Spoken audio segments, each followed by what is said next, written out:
সুপ্রিয় শিক্ষার্থীবৃন্দ, আশা করি ভালো আছো। তোমাদের জন্য হাইডা আলোচনা করছি।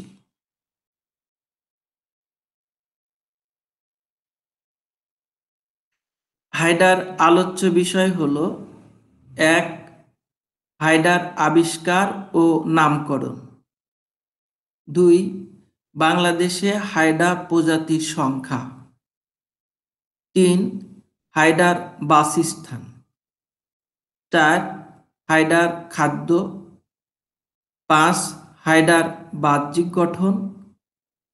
6. হাইডার অন্তঃগঠন। 7. হাইডার এপিডার্মিস বা বহিত্বক বর্ণনা।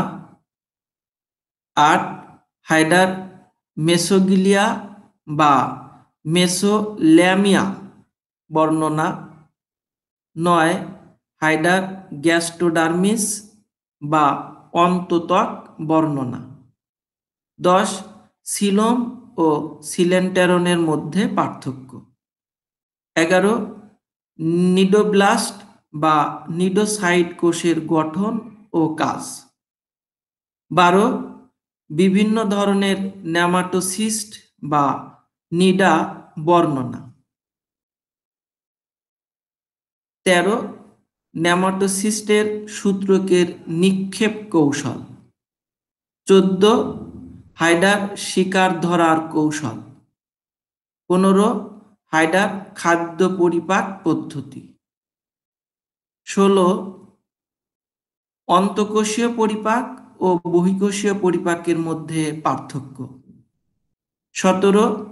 হাইডা উভয় লিঙ্গ হওয়া সত্ত্বেও স্বনিষেক ঘটে না কেন। 18. হাইডার যৌন জনন পদ্ধতি বর্ণনা। 19. হাইডার বিভিন্ন ধরনের চলন। 20. হাইডার মুকুলোদ্গম পদ্ধতি। 21. হাইডার পুনরুৎপত্তি। 22. মিথজীবিতা বা সহ অবস্থান বর্ণনা। 23. পরজীবিতা ও মিথজীবিতার মধ্যে পার্থক্য। 24. হাইডার সমবন্টন। এবং 25. ডিপ্লোব্লাস্টিক ও ডিপ্লোব্লাস্টিক প্রাণীর মধ্যে পার্থক্য। হাইডার এপিডার্মিস বা বহিত্বক। প্রথমে এপিডার্মিস বা বহিত্বকের বর্ণনা পরীক্ষার খাতায় কিভাবে লিখতে হবে সেটি আলোচনা করব। তারপর চিত্রসহ ব্যাখ্যা করব। এই যে একটি সুন্দর নোট, সুন্দর হ্যান্ড নোট, বহিত্বকের বর্ণনা আমরা ঠিক এইভাবেই পরীক্ষার খাতায় লিখব। বর্ণনা করছি হাইডার বহিত্বক, যেটি পরীক্ষার খাতায় লিখতে হবে সেটি তোমাদের মাঝে উপস্থাপন করছি। দেহ প্রাচীরের বাইরের দিকে কোষ স্তরকে এপিডার্মিস বলে।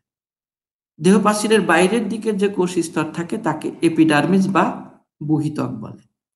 এপিডার্মিসের পুরুত্ব দেহ প্রাচীরের 1/3 অংশ। বহিত্বকে 7 ধরনের কোষ থাকে। 1. পেশী আবরণী কোষ। 2. ইন্টারস্টিশিয়াল কোষ। 3. সংবেদী কোষ। 4. স্নায়ু কোষ। 5. গ্রন্থি কোষ। 6. জনন কোষ এবং 7. নিডোব্লাস্ট কোষ। কোষগুলোর বর্ণনা উল্লেখ করছি। 1. পেশী আবরণী কোষ।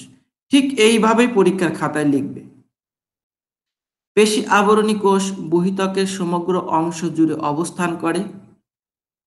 কোষগুলো দেখতে স্তম্ভ আকার কোষ। প্রতিটি কোষের বাইরের দিক চওড়া ও মুক্ত। তাহলে প্রতিটি কোষের বাইরের দিকটা হবে চওড়া এবং মুক্ত থাকে। ভিতরের দিক বদ্ধ ও সরু। ভিতরের দিকে 2টি পেশী প্রবর্ধক থাকে, একে পেশী লেজ ও বলা হয়। ভিতরের দিকে যে 2টি পেশী প্রবর্ধক থাকে সেই পেশী প্রবর্ধককে পেশী লেজ বলা হয়। চিত্রসহ যখন ব্যাখ্যা করব তখন এগুলা দেখানো যাবে। পেশি লেজের ভিতরে সংকোচনশীল সূত্রক থাকে। এই সংকোচনশীল সূত্রককে মায়োনিম সূত্রক বলে।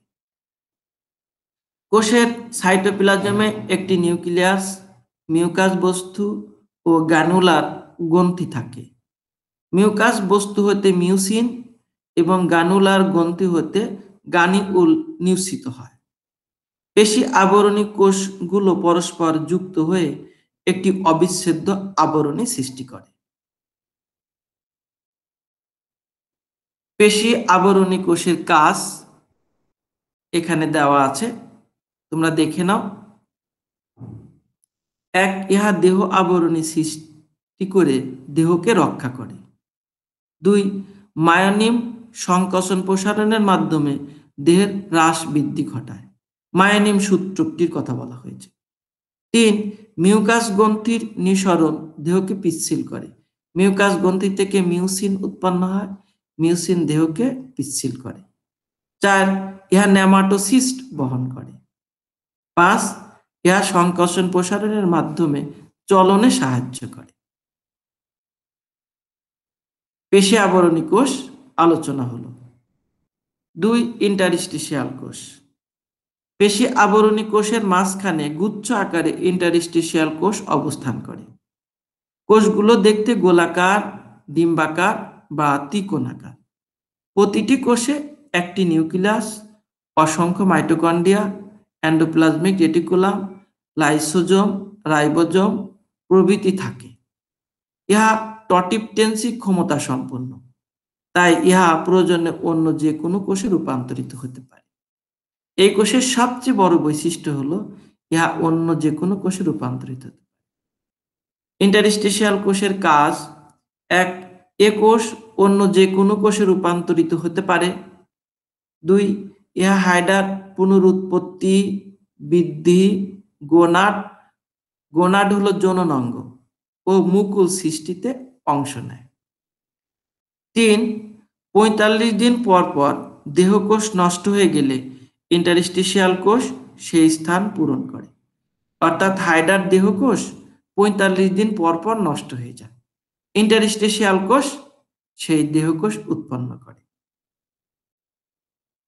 তিন, সংবেদী কোষ।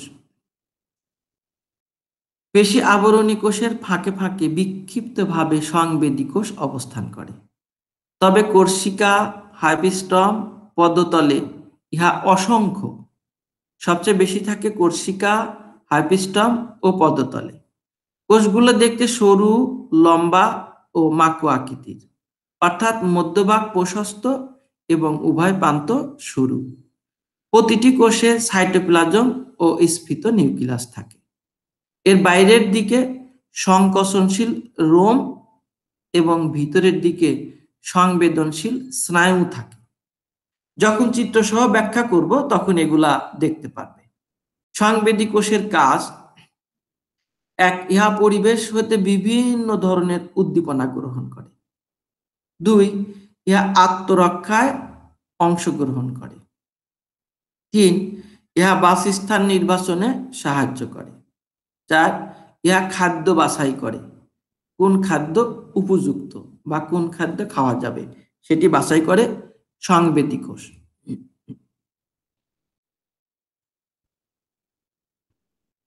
চার, স্নায়ু কোষ। স্নায়ু কোষগুলো এপিডার্মিসের নিচে মেসোগিলিয়া ঘেঁষে অবস্থান করে। কোষগুলা দেখতে মাকু আকৃতির বা বহুভুজ আকার। কোষে সাইটোপ্লাজম ও নিউক্লিয়াস বিদ্যমান। প্রতিটি কোষে দুই বা ততোধিক শাখাযুক্ত স্নায়ুতন্ত্র রয়েছে। স্নায়ুতন্ত্রগুলো পরস্পর মিলিত হয়ে স্নায়ু জালিকা গঠন করে। স্নায়ু কোষের কাজ: এক, ইহা সংবেদী কোষ হতে স্নায়ু উদ্দীপনা গ্রহণ করে প্রতিবেদন সৃষ্টি করে। দুই, ইহা বিভিন্ন ধরনের কোষের মধ্যে সমন্বয় সাধন করে। পাঁচ, গ্রন্থি কোষ। গ্রন্থি কোষগুলো পাদচাকতি, হাইপোস্ট্রম ও কোর্সিকায় অবস্থান করে। কোষগুলো দেখতে নলাকার, দানাযুক্ত বা ডিম্বাকার হতে পারে। ইহাতে মিউকাস গ্রন্থি, এনজাইম গ্রন্থি ও আঠালো রস নিঃসরণকারী গ্রন্থি রয়েছে। গ্রন্থিকোষের কাজ: এ কোষ খাদ্য গলাৎকরণে সাহায্য করে। নিঃসৃত আঠালো রস হাইডাকে কোনো বস্তুর সাথে আটকে রাখে, অর্থাৎ গ্রন্থিকোষ থেকে আঠালো রস নিঃসৃত হয়। এই আঠালো রস হাইডাকে কোনো বস্তুর সাথে আটকে রাখে। 3. ইহা ক্ষণপথ সৃষ্টি করে চলনে সাহায্য করে। 4. বুদবুদ সৃষ্টি করে হাইডাকে পানিতে ভাসতে সাহায্য করে, অর্থাৎ গ্রন্থিকোষ থেকে বুদবুদ সৃষ্টি হয়, সেই বুদবুদ হাইডাকে পানিতে ভাসতে সাহায্য করে। 6. জনন কোষ। প্রজনন ঋতুতে হাইডার দেহকাণ্ডে ইন্টারস্টিশিয়াল কোষ হতে শুক্রাশয় ও ডিম্বাশয় সৃষ্টি হয়। শুক্রাশয় উপরের দিকে এবং ডিম্বাশয় নিচের দিকে থাকে। শুক্রাশয়ে শুক্রাণু এবং ডিম্বাশয়ে ডিম্বাণু উৎপন্ন হয়। শুক্রাণু অতি ক্ষুদ্র ও নিউক্লিয়াস যুক্ত। ইহা মস্তক, মধ্যখণ্ড ও চলনক্ষম লেজ দ্বারা গঠিত। অর্থাৎ শুক্রাণুর 3টি অংশ থাকে: মস্তক, মধ্যখণ্ড ও লেজ। ডিম্বাণু বড়, গোলাকার ও 3টি পোলার গঠিযুক্ত। জনন কোষের কাজ: শুক্রাণু ও ডিম্বাণু জনন কাজে অংশগ্রহণ করে।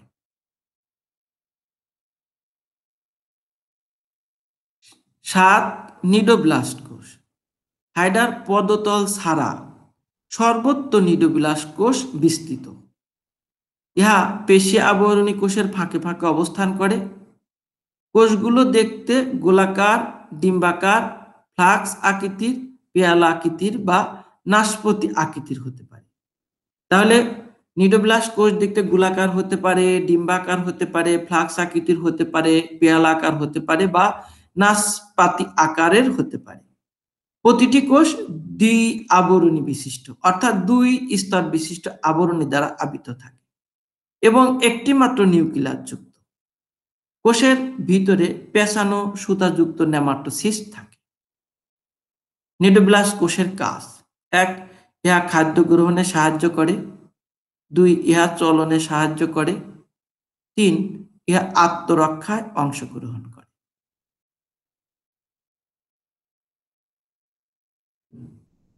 বহিঃত্বকের কোষগুলো কিভাবে পরীক্ষার খাতায় লিখতে হবে তার বর্ণনা এবং সুন্দর একটি নোট তোমাদের মাঝে উপস্থাপন করা হলো। এখন এই বর্ণনাটি চিত্রসহ তোমাদের মাঝে উপস্থাপন করছি। চিত্রসহ উপস্থাপন করলে তোমরা খুব সহজে বুঝতে পারবে এবং দীর্ঘদিন মনে থাকবে। দেহপ্রাচীরের বাইরের দিকের কোষ স্তরকে এপিডার্মিস বা বহিত্বক বলে। এপিডার্মিসের পুরুত্ব দেহপ্রাচীরের 1/3 বহিত্বকে 7 ধরনের কোষ থাকে। কোষগুলোর নাম ইতিপূর্বে উল্লেখ করা হয়েছে। প্রথমে আমরা পেশী আবরণী কোষের বর্ণনা চিত্রসহ দেখব, তারপর ধীরে ধীরে সবগুলো। 1. পেশী আবরণী কোষ। এটা হলো পেশী আবরণী কোষ। এই যে বড় যে কোষগুলা থাকে, সম্পূর্ণ বড় কোষটি 1টা, 2টি কোষ, 3টি পেশী আবরণী কোষ এখানে দেখানো হয়েছে, বড় বড় কোষগুলো। পেশী আবরণী কোষ বহিত্বকের সমগ্র অংশ জুড়ে অবস্থান করে। এই কোষই তো বহিত্বকের সম্পূর্ণ অংশ জুড়ে অবস্থান করছে। কোষগুলো দেখতে স্তম্ভ আকার, হ্যাঁ স্তম্ভের মতো দেখতে। প্রতিটি কোষের বাইরের দিক চওড়া ও মুক্ত। এটা হলো বাইরের দিক, বাইরের দিকটা হলো চওড়া, দেখো প্রশস্ত এবং মুক্ত। ভিতরের দিক বদ্ধ ও সরু। ভিতরের দিক হলো এইটা হলো সরু এবং বদ্ধ থাকে, মুক্ত থাকে না। ভিতরের দিকে 2টি পেশী প্রবর্ধক থাকে। এই যে একটা পেশী প্রবর্ধক, এই একটা পেশী প্রবর্ধক, 2 পাশে 2টি পেশী প্রবর্ধক থাকে। একে পেশী লেজও বলা হয়। পেশী প্রবর্ধককে বলা হয় পেশী লেজ। তাহলে 2টি পেশী প্রবর্ধক থাকে, এই 2টিকেই বলা হয় পেশী লেজ। পেশী লেজের ভিতরে সংকোচনশীল সূত্রক মায়োনিম থাকে। এই যে দুইটি সূত্রক আছে, এই এই দুটি সূত্রকে বলা হয় মায়োনিম সূত্র। ইহা সংকোচনশীল। এটি একটি, এটি একটি, দুটি সূত্রক থাকে। কোষের সাইটোপ্লাজমে একটি নিউক্লিয়াস, মিউকাস বস্তু ও গ্রানুলার গ্রন্থি থাকে। এটা সাইটোপ্লাজম। এই সাইটোপ্লাজমে একটি নিউক্লিয়াস আছে, এই যে এটা হলো মিউকাস বস্তু, এবং ক্ষুদ্র ক্ষুদ্র এই গ্রন্থিগুলা হলো গ্রানুলার গ্রন্থি। মিউকাস বস্তু হতে মিউসিন এবং গ্রানুলার গ্রন্থি হতে গ্রানিউল বা দানা নিঃসৃত হয়। এই মিউকাস বস্তু থেকে মিউসিন উৎপন্ন হয়, আর এই গ্রানুলার গ্রন্থি থেকে গ্রানিউল বা দানা উৎপন্ন হয়। পেশি আবরণী কোষগুলো পরস্পর যুক্ত হয়ে একটি অবিচ্ছেদ্য আবরণী গঠন করে। এই যে কোষগুলো পরস্পর যুক্ত হয়ে দেখে একটি অবিচ্ছেদ্য আবরণী গঠন করেছে।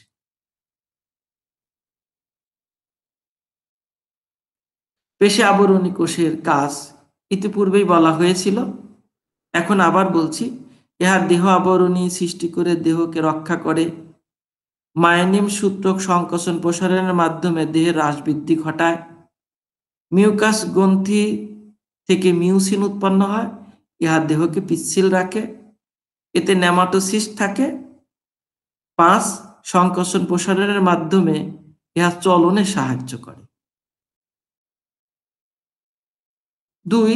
ইন্টারস্টিশিয়াল কোষ। এইগুলো ইন্টারস্টিশিয়াল কোষ। এই যে গোলাকার কোষগুলো, একটি কোষ বাইরে দেখানো হয়েছে, এটা ইন্টারস্টিশিয়াল কোষ, বর্ণনার সাথে মিলায়। পেশি আবরণী কোষের মাঝখানে গুচ্ছ আকারে ইন্টারস্টিশিয়াল কোষ অবস্থান করে। এটি পেশি আবরণী কোষ, দুই পাশে পেশি আবরণী কোষ। পেশি আবরণী কোষের মাঝখানে এই যে গুচ্ছ আকারে ইন্টারস্টিশিয়াল কোষ অবস্থান করছে। কোষগুলো দেখতে গোলাকার, ডিম্বাকার বা ত্রিকোণাকার। গোলাকারও হতে পারে, ডিম্বাকারও হতে পারে, ত্রিকোণাকার হতে পারে। এখানে কোষগুলা দেখতে গোলাকার। এই যে কোষটি, এটা দেখতে গোলাকার। প্রতিটি কোষে একটি নিউক্লিয়াস, অসংখ্য mitochondria, endoplasmic reticulum, lysosome, ribosome প্রভৃতি থাকে। ইহা টটিপটেন্সি ক্ষমতা সম্পন্ন। তাই ইহা প্রয়োজনে অন্য যে কোনো কোষে রূপান্তরিত হতে পারে। এই কোষগুলো টটিপটেন্সি ক্ষমতা সম্পন্ন, অর্থাৎ অন্য কোষে রূপান্তরিত হওয়ার ক্ষমতা আছে। ইন্টারস্টিশিয়াল কোষের কাজ, ইহা অন্য যে কোনো কোষে রূপান্তরিত হতে পারে। ইহা হাইডার পুনরুৎপত্তি ঘটায়, বৃদ্ধি ঘটায়, জনন অঙ্গ বা গনাড সৃষ্টি করে এবং মুকুল সৃষ্টি করে। 3. 45 দিন পর পর দেহকোষ নষ্ট হয়ে গেলে ইন্টারস্টিশিয়াল কোষ সেই স্থান পূরণ করে। হাইডার দেহকোষ 45 দিন পর পর নষ্ট হয়ে যায়। সেই নষ্ট হয়ে যাওয়া কোষগুলো ইন্টারস্টিশিয়াল কোষ থেকে উৎপত্তি লাভ করে। 3. সংবেদী কোষ। এটা হলো সংবেদী কোষ। এটা একটি কোষ বাইরে এখানে দেখানো হয়েছে তোমাদের সুবিধার জন্য, এটাও সংবেদী কোষ। পেশি আবরণী কোষের ফাঁকে ফাঁকে বিক্ষিপ্তভাবে সংবেদী কোষ অবস্থান করে। তবে কোর্সিকা, হাইপিস্টম, পদতলে ইহা অসংখ্য। কোষগুলো দেখতে সরু, লম্বা ও মাকু আকৃতির। হ্যাঁ, কোষগুলো সরু, লম্বা ও মাকু আকৃতির, অর্থাৎ মধ্যভাগ প্রশস্ত এবং উভয় প্রান্ত সরু। কোষের মধ্যভাগ প্রশস্ত এবং উভয় প্রান্ত সরু হলে তাকে মাকু আকৃতির বলে।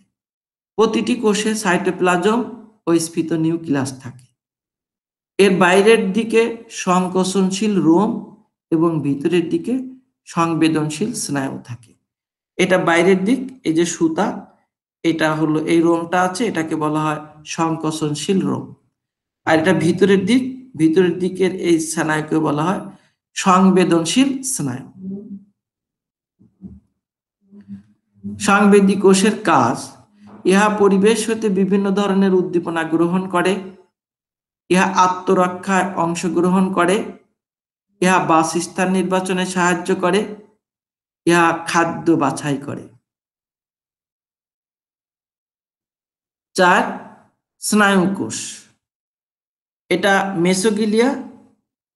মেসোগিলিয়ার উপরের দিকেও স্নায়ু কোষ আছে, আবার নিচের দিকেও স্নায়ু কোষ আছে। এই স্নায়ু কোষগুলো অন্ততক হিসেবে পরিগণিত হয়। আর উপরের স্নায়ুকোষগুলো বহিতক বা এপিডার্মিসের। স্নায়ুকোষগুলো এপিডার্মিসের নিচে মেসোগিলিয়া ঘেঁষে অবস্থান করে। এটা এপিডার্মিসের নিচে এই যে মেসোগিলা ঘেঁষে অবস্থান করে। কোষগুলো দেখতে মাকু আকৃতির বা বহুভুজ আকৃতির। এই যে মাকু আকৃতির বা বহুভুজ আকৃতির। কোষে সাইটোপ্লাজম ও নিউক্লিয়াস বিদ্যমান। হলুদ বর্ণের অংশটি সাইটোপ্লাজম, কালো অংশটি হলো নিউক্লিয়াস থাকে। প্রতিটি কোষে 2 বা ততোধিক শাখাযুক্ত স্নায়ুতন্ত্র রয়েছে। এই যে 2 বা ততোধিক শাখাযুক্ত স্নায়ুতন্ত্র রয়েছে। স্নায়ুতন্ত্রগুলো পরস্পর মিলিত হয়ে স্নায়ু জালিকা গঠন করে। এই যেখানে জালের মতো গঠন তৈরি করেছে এই স্নায়ু তন্তুগুলো। স্নায়ুকোষের কাজ, ইহা সংবেদী কোষ হতে স্নায়ু উদ্দীপনা গ্রহণ করে প্রতিবেদন সৃষ্টি করে। 2, ইহা বিভিন্ন কোষের মধ্যে সমন্বয় সাধন করে। 5, গ্রন্থিকোষ। গ্রন্থিকোষগুলো পাদচাকতি, হাইপিস্টম ও কোর্সিকায় অবস্থান করে। কোষগুলো দেখতে নলাকার, দানাযুক্ত ও ডিম্বাকার হতে পারে। ইহাতে মিউকাস গ্রন্থি, এনজাইম গ্রন্থি ও আঠালো রস নিঃসরণকারী গ্রন্থি রয়েছে। এটা হাইপিস্টম, এটি কোর্সিকা, এটা পদতল। এই জায়গাগুলোতে গ্রন্থিকোষ সবচেয়ে বেশি থাকে। গ্রন্থিকোষের কাজ, এ কোষ খাদ্য গলাৎকরণে সাহায্য করে। এ কোষ থেকে নিঃসৃত আঠালো রস হাইডাকে কোনো বস্তুর সাথে আটকে রাখে। ইহা ক্ষণপথ সৃষ্টি করে চলনে সাহায্য করে। ইহা বুদবুদ সৃষ্টি করে হাইডাকে পানিতে ভাসতে সাহায্য করে। 6, জনন কোষ। প্রজনন ঋতুতে হাইডার দেহকাণ্ডে ইন্টারস্টিশিয়াল কোষ হতে শুক্রাশয় ও ডিম্বাশয় সৃষ্টি হয়। শুক্রাশয় উপরের দিকে এবং ডিম্বাশয় নিচের দিকে থাকে। এই যে শুক্রাশয় উপরের দিকে, ডিম্বাশয় নিচের দিকে অবস্থান করছে। শুক্রাশয়ে শুক্রাণু এবং ডিম্বাশয়ে ডিম্বাণু উৎপন্ন হয়। শুক্রাণু অতি ক্ষুদ্র এবং নিউক্লিয়াস যুক্ত। ইহা মস্তক, মধ্যখণ্ড ও লেজ দ্বারা গঠিত। আর ডিম্বাণু বড়, গোলাকার এবং 3টি পোলার বডি যুক্ত। জনন কোষের কাজ, শুক্রাণু ও ডিম্বাণু জনন কাজে অংশগ্রহণ করে। 7, নিডোব্লাস্ট কোষ। এই যে পেশী আবরণী কোষ, এর মাঝখানে দেখো কলসি বা ফ্লাক্সের মতো যে কোষটি দেখা যায়, এই কোষটি হলো নিডোব্লাস্ট কোষ। হাইডার পদতল ছাড়া সর্বত্রই নিডোব্লাস্ট কোষ বিস্তৃত। ইহা পেশী আবরণী কোষের ফাঁকে ফাঁকে অবস্থান করে। পেশী আবরণী কোষের ফাঁকে ফাঁকে অবস্থান করছে। কোষগুলা দেখতে গোলাকার, ডিম্বাকার, ফ্লাক্স আকৃতির, পেয়ালা আকৃতির বা নাশপাতির মতো হতে পারে। প্রতিটি কোষ দ্বিস্তরী বিশিষ্ট, দ্বি আবরণী বিশিষ্ট এবং একটি মাত্র নিউক্লিয়াস যুক্ত। কোষের ভিতরে পেঁচানো সুতাযুক্ত নেমাটোসিস্ট থাকে। নিডোব্লাস্ট কোষের কাজ, 1, ইহা খাদ্য গ্রহণে সাহায্য করে। 2, ইহা চলনে সাহায্য করে। 3, ইহা আত্মরক্ষায় অংশগ্রহণ করে। ধন্যবাদ সবাইকে। ভালো থাকবে, সুস্থ থাকবে, নিরাপদে থাকবে। আল্লাহ হাফেজ।